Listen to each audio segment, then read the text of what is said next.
abaana b'omukulu munange ate Kyagulanyi Bobi Wine boogeza munange ate abantu obwama kibadde kikambwe nnyo bambi banyumiddwa munange ate wali emitala w'amayanja Shalom naye munange ate mulengeddeko ngenda kubeera nga mbikutuusaako Dr. Jose Chameleone wali munange ate mu Portugal Sindi Sanyu abadde munange ate n'obubaka ku nsonga y'abasingo mother so ngenda kubeera nga mbikutuusaako mu maaso awo ntandise munange ate ne famire y'omukulu munange ate Kyagulanyi ebifaananyi bino by the way w'ogendanga ku Facebook ebifaananyi bino bituleedinze nnyo okwetooloola ebifaananyi by'abaana bano ab'omukulu munange ate Kyagulanyi nga boogezaako okulaba ebimu ku bifaananyi kansooka munange ate nkuzuumingiremukko babadde munange ate mu tayimu yaabwe esayidi mu kifo kye babaddemukko wali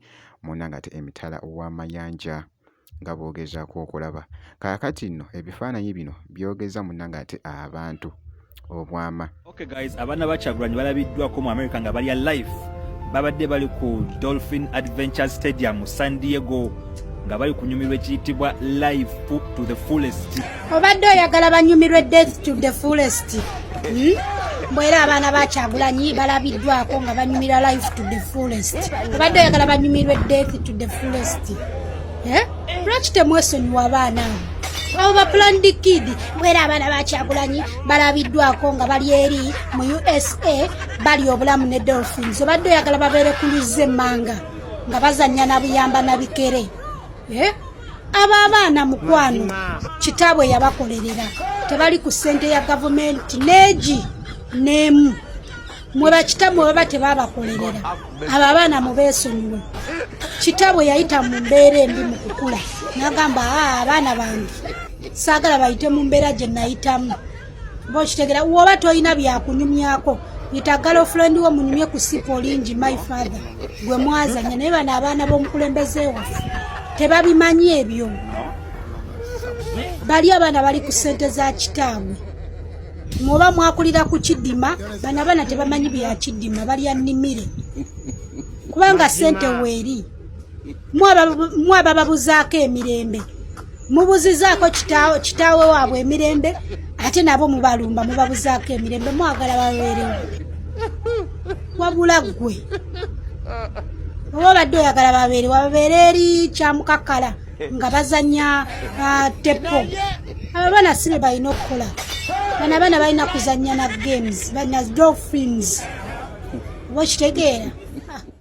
Ku bifaananyi ebyo kubaddeko Kombogo ne kubeerako ko Suubi ne kubeerako ne mwana muwala munange ate babadde balabika bulungi by the way era nga boogezaako munange ate okulaba mu bifaananyi ebyo babadde so weero nnyo munange ate abaana b'omukulu munange ate Kyagulanyi so nga nkwongeddeyoko wali Dr. Jose Chameleone munange ate mu Portugal eside wali Yarenga big up mwena Balionaran family the music empire sebakwano bange King Joseph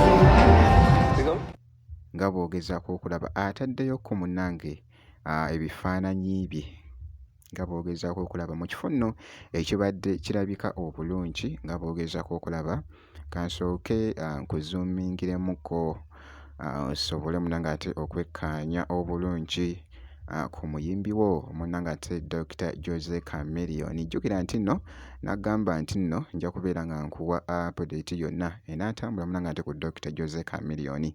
Kakasa nti nno osubscribinga awo Dr. Jose Chameleone ndowooza munange ate omulengedde eside awo wali munange ate mu Portugal okubeera nga akwasaganya munange ate shows eside eyo bw'atyo bwalabiddwako mu ebyo ebifaananyi bibadde bikutte munange ate vibe ku Instagram.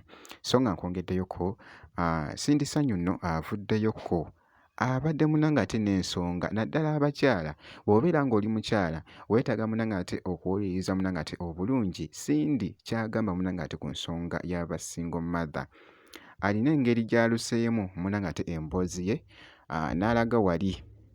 Okay. I don't know if I'm going to post this, but let me post this while I'm feeling emotional. I'm in a hotel in London, a terrible hotel. But that's a topic for another day. There's been all this talk about single mothers. How people be looking down on single mothers, saying all types of shit about single mothers. I'm not a single mom per se. I had my first baby and we separated with the father when she was 2 years old. So for a time, you could consider me a stepmother during that time. But I want all single mothers to know that you're not a single mother. You are a mother. Okay? You're not a single mom. You're a mom. There's nothing single about being a mom. When the child came into your body, you carried the baby. Everything that the baby needed came from you. Let me say, me. There's nothing that the baby needed from the father.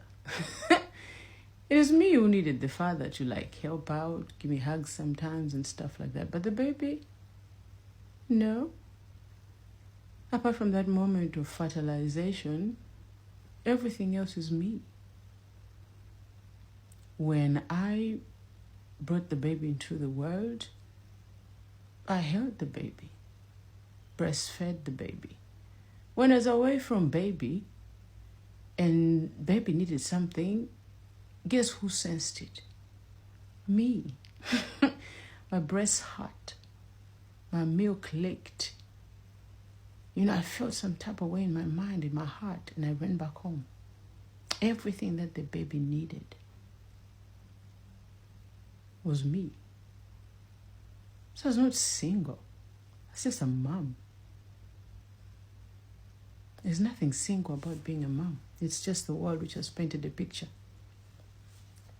But there's no single mothers. You're a mom. Everything that the baby needs is you. The day you stop looking at yourself as a victim, or he left me, or he left us, and you sit in that seat, fill it up every corner and say, I am a mom. I am everything my child needs.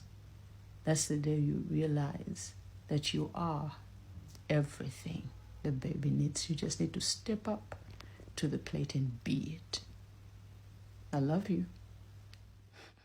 Ye muyimbi munanga te Cindy Sanyu.